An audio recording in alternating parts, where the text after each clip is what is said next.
English premier লিগের fantasy চ্যালেঞ্জে প্রথম হয়েছেন বাংলাদেশের মোহাম্মদ জাওয়াদ আমিনাজ সালেক।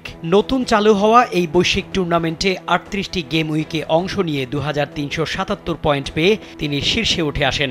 ১১ পয়েন্ট পিছিয়ে দ্বিতীয় হয়েছেন মিশরের প্রতিযোগী। ক্লাসিক ফ্যান্টাসি লিগে প্রতিটি গেম উইকে ১১ জনের একাদশ সাজাতে হয় প্রতিযোগীকে।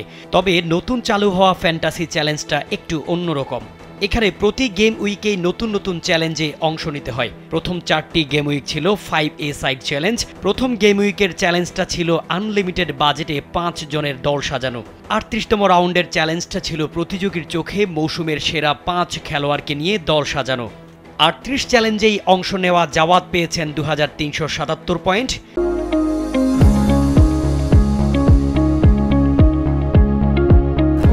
২৩৬৬ পয়েন্ট নিয়ে দ্বিতীয় হয়েছেন মিশরের বাহা বাসেম। নর্থ সাউথ বিশ্ববিদ্যালয় থেকে সিভিল ইঞ্জিনিয়ারিংয়ে স্নাতক করা জাওয়াদ বর্তমানে অস্ট্রেলিয়ায় পিএইচডির জন্য আবেদন করছেন। বিজয়ের পুরস্কার হিসেবে তিনি যুক্তরাজ্যে 1 সপ্তাহ কাটাবেন এবং 2টি প্রিমিয়ার লিগ ম্যাচ সরাসরি দেখার সুযোগ পাবেন।